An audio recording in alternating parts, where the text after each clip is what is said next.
card, pataas o pababa? Pataas! Ito ba'y mga orihinal o mga kinopya lang?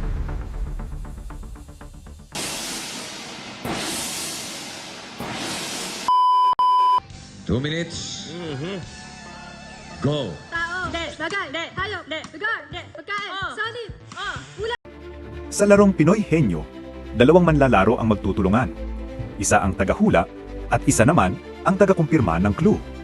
Magtatanong ang tagahula sa kanyang partner gamit lamang ang mga tanong na masasagot ng oo, hindi, o pwede.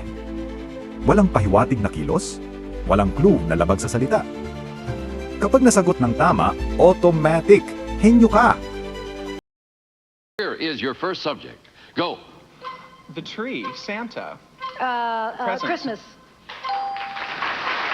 Because you hate your boss. Because you don't like... Why you quit?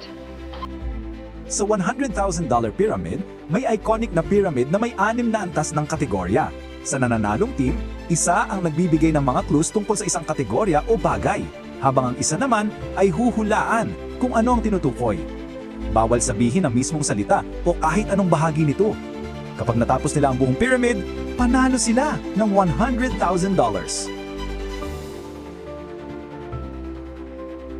Ang tanong, kinopya nga ba? Kung originality ang basehan, oo, may pagkakapareho sa konsepto. Pero sa creativity at execution, ibang usapan yan. Eat Bulaga turned them into something uniquely Filipino. Eto na, pataas nga ba yan? Naan? Patingin.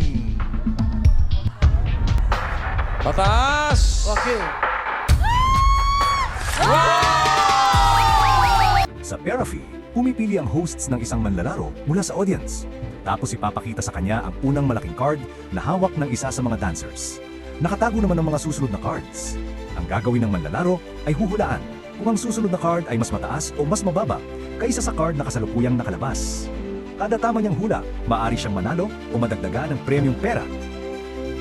Now remember, Amy, because you won the high-low question, you can change your base card if you want to. So here we go. Let's see if you want to or not. Your card is an ace. No way. Lower, Bud. Going lower than the ace. The card is now a 10. You can play or you can freeze. Lower, Bud. Going on. The lady says lower than the 10. It's a 4. Sa Card Sharks, magsisimula ang laro sa trivia round, kung saan sasagot ang mga manlalaro ng tanong na may numerong sagot at huhulaan nila kung ang totoong bilang ay mas mataas o mas mababa. At ang mananalo sa round na iyon ang makakakuha ng pagkakataong maglaro sa main board para hulaan naman kung ang susunod na baraha sa row ay mas mataas o mas mababa kaysa sa kasalukuyang nakalantad na card, habang unti-unting umaabante hanggang maabot ang dulo para manalo ng premyo. So, kinopya din ba? Bagamat magkapareho ang konsepto, sila ay magkaiba pa rin dahil ang Perafee ay may sariling estilo, pacing at presentasyon bilang isang mabilisang audience game. Kaya hindi ito kopya, kundi isang lokal na bersyon na may sariling identity at entertainment flavor.